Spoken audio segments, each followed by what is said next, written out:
രാഹുൽ മാങ്കൂട്ടത്തിൽ MLA-ക്കെതിരായ മൂന്നാം ബലാത്സംഗ പരാതിയിൽ ഇപ്പോൾ തിരുവല്ല കോടതിയിൽ രാഹുൽ മാങ്കൂട്ടത്തിലിനെ ഹാജരാക്കുകയാണ്. അന്വേഷണ സംഘം കസ്റ്റഡി അപേക്ഷ നൽകിയിട്ടുണ്ട്. 7 ദിവസത്തേക്കാണ് കസ്റ്റഡി അപേക്ഷ ആവശ്യപ്പെട്ടിരിക്കുന്നത്. കസ്റ്റഡി അപേക്ഷ നൽകിയിരിക്കുകയും ചെയ്യുന്നത്. ഇപ്പോൾ കോടതിക്ക് മുന്നിൽ നിന്ന് ഞങ്ങളുടെ പ്രതിനിധി രാജ്കുമാറും കോടതിക്കുള്ളിൽ നിന്ന് ഷാജഹാനും ചേരുന്നുണ്ട്. രാവിലെ മുതൽ തന്നെ വലിയ പ്രതിഷേധമാണ് രാഹുൽ മാങ്കൂട്ടത്തിനെതിരെ ഉയരുകയും ചെയ്യുന്നത്. രാഹുലിനൊപ്പമല്ല അതിജീവിതയ്ക്കൊപ്പമാണ് എന്ന് ഉറക്കെ പ്രഖ്യാപിച്ചുകൊണ്ടാണ് DYFI പ്രവർത്തകർ വലിയ തരത്തിലുള്ള പ്രതിഷേധം അവിടെ കോടതിക്ക് മുൻപിൽ നടത്തുകയും ചെയ്തപ്പോൾ കോടതി നടപടികൾ ആരംഭിച്ചു എന്നാണ് മനസ്സിലാക്കാൻ കഴിയുന്നത്. അല്പസമയത്തിനകം തന്നെ രാഹുലിനെ കസ്റ്റഡിയിൽ വിടുമോ എന്നുള്ള കാര്യത്തിൽ തീരുമാനം ഉണ്ടാകും. ഏതായാലും 14 ദിവസത്തേക്കാണ് കഴിഞ്ഞ ദിവസം കോടതി മാവേലിക്കര സബ് ജയിലിലേക്ക് രാഹുൽ മാങ്കൂട്ടത്തിനെ റിമാൻഡ് ചെയ്യുകയും ചെയ്തത്. കഴിഞ്ഞ ദിവസം 2 ദിവസം മുമ്പാണ് പാലക്കാട്ടെ ഹോട്ടലിൽ നിന്ന് രാഹുൽ മാങ്കൂട്ടത്തിലെ രാത്രി 12:30 കസ്റ്റഡിയിലെടുത്തത്. അതിനുശേഷം വളരെ വലിയ തരത്തിലുള്ള പഴുതടച്ചൊരു അന്വേഷണമാണ് ഇതുമായി ബന്ധപ്പെട്ട് പോലീസ് നടത്തിയത്. പൂങ്കുഴലിയുടെ നേതൃത്വത്തിലുള്ള AG പൂങ്കുഴലിയുടെ നേതൃത്വത്തിലുള്ള സംഘമാണ് രാഹുൽ മാങ്കൂട്ടത്തിലിനെ വലയിലാക്കുകയും ചെയ്തത്. ഏതായാലും മൂന്നാമത്തെ പരാതിക്ക് ഇടയാക്കിയ സംഭവവികാസങ്ങളെക്കുറിച്ചും കേരളത്തിലെ പൊതുസമൂഹത്തിന് ഇപ്പോൾ ഓർമ്മയുണ്ട്. പരാതിക്കാരിയെ ഭീഷണിപ്പെടുത്തുന്ന ശബ്ദ സന്ദേശം അടക്കം പുറത്തു വരികയും ചെയ്തിരുന്നു. പരാതിക്കാരിയെ ദേഹോപദ്രവം ഏൽപ്പിക്കുകയും നിർബന്ധിച്ച് ഗർഭിണിയാക്കുകയും ചെയ്തടക്കമുള്ള കാര്യങ്ങൾ, അതിന് പിന്നാലെ തന്നെ 1.5 കോടിയുടെ ഫ്ളാറ്റ് വാങ്ങാൻ നിർബന്ധിച്ചതടക്കമുള്ള വാട്സപ്പ് ചാറ്റുകളടക്കം പുറത്തു വരികയും ചെയ്തു. ഇതിന് പിന്നാലെയാണ് ഇപ്പോൾ അതിജീവിതയ്ക്കെതിരെ വലിയ തരത്തിൽ അഴിക്കുള്ളിൽ തന്നെ എന്നുള്ള ഏറ്റവും പുതിയ വിവരങ്ങൾ തന്നെ പുറത്തു വരുന്നത്. ജാമ്യമില്ല, രാഹുൽ മാങ്കൂട്ടത്തിന് ജാമ്യമില്ല, അഴിക്കുള്ളിൽ തന്നെ എന്നുള്ള വിവരങ്ങൾ കൂടി തന്നെയാണ് പുറത്തു വരുന്നത്. ഏതായാലും അല്പസമയത്തിനുള്ളിൽ അത് സംബന്ധിച്ച കൂടുതൽ വിവരങ്ങൾ നമുക്ക് ലഭ്യമാകുമെന്നാണ് മനസ്സിലാക്കാൻ കഴിയുന്നത്. ഇതിനിടെ എടുത്തു പറയേണ്ടതാണ്, രാഹുൽ മാങ്കൂട്ടത്തിന് പിന്തുണയുമായി എത്തിയ കോൺഗ്രസ് നേതാക്കൾ ജില്ലാ പഞ്ചായത്ത് പരസ്യ പിന്തുണയുമായാണ് എത്തുന്നത്. അതിജീവിതയ്ക്ക് ഒപ്പമല്ല, രാഹുൽ മാങ്കൂട്ടത്തിനൊപ്പമാണ് കോൺഗ്രസ് എന്ന് പറയുന്ന പ്രസ്ഥാനം, യൂത്ത് കോൺഗ്രസ് എന്ന് പറയുന്ന യുവജന പ്രസ്ഥാനം എന്ന് ഒരിക്കൽ കൂടി വ്യക്തമാകുന്നു. ഏതായാലും ഈ സൈബർ ആക്രമണത്തിന്റെ പേരിൽ മുഖ്യമന്ത്രിക്ക് പരാതി നൽകിയിരുന്നു. അതിജീവിതത്തിന്റെ അടിസ്ഥാനത്തിൽ DGP അന്വേഷണത്തിന് കേസെടുക്കാൻ ഉത്തരവിട്ടുണ്ടെന്ന് കൂടിയാണ് മനസ്സിലാക്കാൻ കഴിയുന്നത്. ഏതായാലും തിരുവല്ല കോടതിക്ക് മുമ്പിൽ ഇപ്പോൾ വലിയ കനത്ത സുരക്ഷയാണ് പോലീസ് ഒരുക്കിയിട്ടുള്ള. വലിയ തരത്തിലുള്ള പ്രതിഷേധമാണ് രാഹുൽ മാങ്കൂട്ടത്തിനെതിരെ രാവിലെ മുതൽ ഉയരുകയും ചെയ്യുന്നത്. കോടതി നടപടികൾ ആരംഭിച്ചിട്ടുണ്ട്. ഏതായാലും കസ്റ്റഡി അപേക്ഷയാണ് ഇപ്പോൾ അന്വേഷണ സംഘം നൽകിയിരിക്കുന്നത്. കേസുമായി ബന്ധപ്പെട്ട് പോലീസ് അന്വേഷണ സംഘത്തിന് രാഹുൽ മാങ്കൂട്ടത്തിനെ കസ്റ്റഡിയിൽ കിട്ടേണ്ടതുണ്ട്. അതിജീവിത കൂടി ഇവിടേക്ക് എത്തുന്ന ഒരു സാഹചര്യം കൂടിയുണ്ട്. ഏതായാലും ഈ കേസുമായി ബന്ധപ്പെട്ട് കൃത്യമായ ചില നല്ല തെളിവുകൾ, ശക്തമായ തെളിവുകൾ രാഹുൽ മാങ്കൂട്ടത്തിനെതിരെ അന്വേഷണ സംഘത്തിൽ ലഭിക്കുകയും ചെയ്തിട്ടുണ്ട്. രാജ്കുമാർ ചേരുന്നുണ്ട് കോടതിക്ക് മുൻപിൽ നിന്ന്. രാജ്കുമാർ, എങ്ങനെയാണ് ഇപ്പോൾ DYFIയുടെ പ്രതിഷേധം പുരോഗമിച്ചുകൊണ്ടിരിക്കുന്നത്?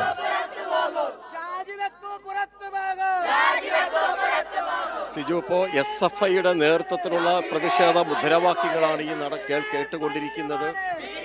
അവരുടെ SFI മാത്രമല്ല, DYFI പ്രവർത്തകരും പ്രതിഷേധവുമായി രംഗത്തുണ്ട്. നിങ്ങൾ love you moon and back എന്ന് പറയുന്ന ഒരു മുദ്രാവാക്യം SFI പ്രതിഷേധവുമായി രംഗത്ത് വരുന്നു. DYFI പ്രതിഷേധവുമായി രംഗത്തുണ്ട്. നിങ്ങൾ നൽകുന്ന ഒരു മെസ്സേജ് എന്താ? ഞങ്ങൾക്ക് പറയാനുള്ളത്, ഒന്ന് ജനപ്രതിനിധിയാണ് രാഹുൽ എന്ന് പറഞ്ഞ MLA, ഒരു ജനപ്രതിനിധിയാണ്, പാലക്കാട്ടെ പ്രധാനപ്പെട്ട ജനപ്രതിനിധിയാണ്. ആ ഒരു ജനപ്രതിനിധി തന്നെ ജനങ്ങളെ സേവിക്കേണ്ട ഒരാൾ തന്നെ ഇത്തരത്തിലുള്ള ദുഷ്കരമായ പ്രവർത്തനങ്ങളാണ് ചെയ്തുകൊണ്ടിരിക്കുന്നത്.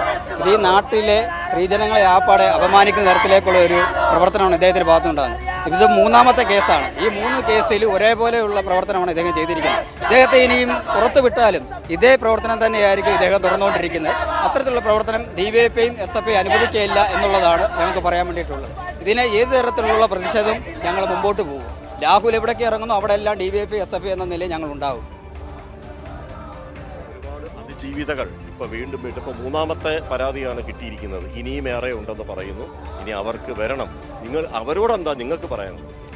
ഇത്രയധികം സഹിച്ച് ക്ഷമിച്ചും എന്തിനാണ് അവർ തുടരുന്നത്? കാരണം എന്ന് വെച്ചാൽ ഇത്രയും പീഡനങ്ങൾ അനുഭവിച്ചിട്ടും ഇതുപോലൊരു കാട്ടുവീരന് വേണ്ടി, അതായത് ഒരു പെണ്ണുപിടിയന് വേണ്ടി ഇത്രയും എന്തിനാ സഹിച്ച് അയാളെ പുറത്തിറക്കാനായിട്ട് അവരുടെ കൂടെ ഞങ്ങൾ ഒപ്പം നിൽക്കുന്നുണ്ട്. അവർക്ക് വേണ്ട എല്ലാ കാര്യങ്ങളും ചെയ്തു തരാൻ ഞങ്ങളുടെ സർക്കാർ ഒപ്പം തന്നെയുണ്ട്. അപ്പം ഇങ്ങനെ മാറി നിൽക്കാതെ ഇത്തരത്തിലുള്ള പരാതികൾ ഇനിയും പുറത്തു കൊണ്ടുവരാനുണ്ട്. ഇതുപോലെ ഒരുപാട് സ്ത്രീകൾ സഹിച്ച് ക്ഷമിച്ചും ഒക്കെ നിൽക്കുന്നുണ്ട്. കാരണം അവരുടെ ചിലപ്പോൾ അവരുടെ മാനം ഭയന്നിട്ടായിരിക്കും, അല്ലെങ്കിൽ അവരെ ഭീഷണിപ്പെടുത്തിയിട്ടായിരിക്കും. അങ്ങനെ ഒരു ഭീഷണിയുടെ മുന്നിലും വഴങ്ങിക്കൊടുക്കാതെ അവരുടെ സത്യസന്ധത തെളിയിക്കാൻ ആവശ്യമായ കാര്യങ്ങൾ അവർ ചെയ്യണമെന്നും, അതുപോലെ തന്നെ ഇതുപോലുള്ള പീഡനവീരന്മാരെ അഴിക്കുള്ളിലാക്കാനായിട്ട് അവർ മുന്നോട്ട് വരണമെന്നാണ് ഞങ്ങൾക്ക് പറയാനുള്ളത്. സിജു, SFIയുടെ നേരത്തെ നമ്മൾ ആ പ്രതിഷേധ മുദ്രാവാക്യ വിളികൾ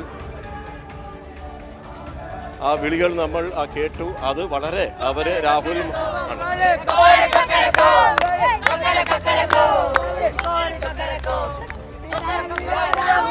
കൊട്ടിലിറങ്ങി നടക്കാതെ രാജിവെക്കോ പുറത്തു പോകും, രാജിവെക്കോ പുറത്തു പോകും. കാട്ടുകോടി രാഹുലേ, വീടന വീര രാഹുലേ, പറയുവതാണെന്നറിയാമോ, പറയുവതാണെന്നറിയാമോ.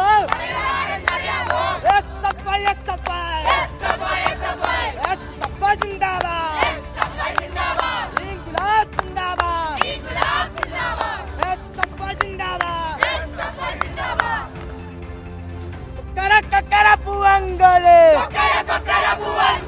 കൊക്കെ കൊക്കി നടക്കാതെ രാജിവെക്കോ പുറത്തു പോകൂ. വീട്ടിട്ട് കൊടുക്കാനായി ഷാഫി എന്നൊരു ഞാനുണ്ട്, ഷാഫി എന്നൊരു ആളുണ്ട്. നാണമില്ലേ ഇങ്ങനെ തുടരാൻ, നാണമില്ലേ ഇങ്ങനെ തുടരാൻ. പറയുവതാരെന്നറിയാമോ,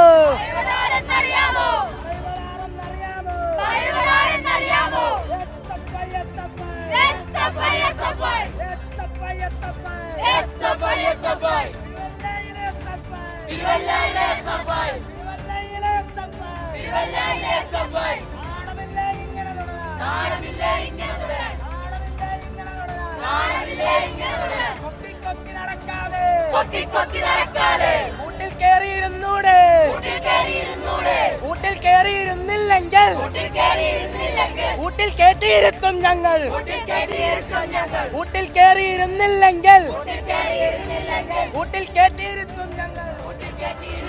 സിജു, അകത്ത് നിയമപരമായ കാര്യങ്ങളിൽ രാഹുൽ മാങ്കൂട്ടം ഇപ്പോൾ അതിന് നടപടികൾ നേരിടുന്നു.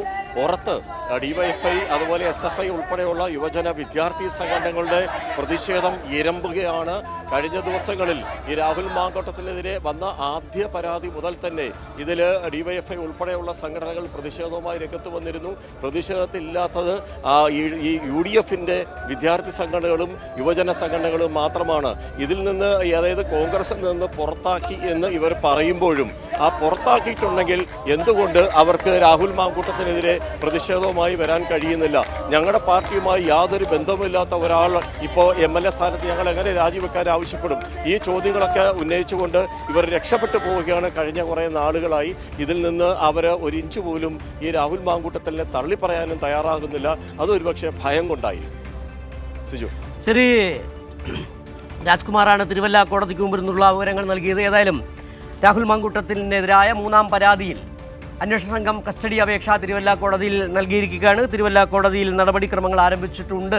അല്പസമയത്തിനകം തന്നെ കസ്റ്റഡി അപേക്ഷ പരിഗണിച്ചുകൊണ്ട് കോടതി ഉത്തരവിടുമോ എന്നുള്ള കാര്യങ്ങളിൽ വ്യക്തത വരേണ്ടതുണ്ട്. ഏതായാലും വലിയ തരത്തിലുള്ള പ്രതിഷേധമാണ് ഇപ്പോൾ ഡിവൈഎഫ്ഐയുടെയും അതോടൊപ്പം തന്നെ SFIയുടെയും പ്രതിഷേധമാണ് കോടതിക്ക് മുമ്പിൽ നിന്ന് അരങ്ങേറിക്കൊണ്ടിരിക്കുന്നത്. അതിൻ്റെ തത്സമയ ദൃശ്യങ്ങളാണ് കണ്ടുകൊണ്ടിരിക്കുന്നത്. വിവരങ്ങളാണ് രാജ്കുമാർ നൽകിക്കൊണ്ടിരിക്കുന്നത്. മൂന്നാം പീഡന പരാതിയാണ്. ഒരുപക്ഷെ രാഹുൽ മാങ്കൂട്ടത്തിൽ മറ്റ് 2 പരാതികളിലും കോടതിയിൽ നിന്നടക്കം ജാമ്യം നേടി പുറത്ത് നടന്ന മുൻകൂർ ജാമ്യം ലഭിച്ച രാഹുൽ മാങ്കൂട്ടത്തിനെ കുരുക്കിയത് മൂന്നാം പീഡന പരാതിയാണ്. ശക്തമായ തെളിവുകളുടെ അടിസ്ഥാനത്തിൽ AIG പൂങ്കുഴലിയുടെ നേതൃത്വത്തിലുള്ള സംഘമാണ് മിനിഞ്ഞാന്ന് പാലക്കാട്ടെ ഹോട്ടലിൽ നിന്ന് അവിടെ രാഹുൽ മാങ്കൂട്ടത്തിൽ നേരത്തെ എടുത്തിരുന്ന ഫ്ളാറ്റിൽ നിന്ന് ആ ഉടമ ഒഴിയാൻ ആവശ്യപ്പെട്ടിരുന്നു. അതിനെ തുടർന്നാണ് ഹോട്ടലിൽ താമസം ആരംഭിച്ച് അവിടെ നിന്നാണ് രാത്രി 12:30 രാഹുൽ മാങ്കൂട്ടത്തിലെ പ്രത്യേക അന്വേഷണ സംഘം കസ്റ്റഡിയിൽ എടുക്കുകയും ചെയ്തത്. ഏതായാലും അതിൻ്റെ അന്വേഷണവുമായി ബന്ധപ്പെട്ട് രാഹുലിനെ ഇനി കസ്റ്റഡിയിൽ കിട്ടേണ്ടതുണ്ട്. അതിൻ്റെ തീരുമാനം അറിയാനാണ് ഇനി കാത്തിരിക്കുന്നത്. ഏതായാലും തിരുവല്ല കോടതിയിൽ നടപടിക്രമങ്ങൾ പുരോഗമിച്ചുകൊണ്ടിരിക്കുന്നു.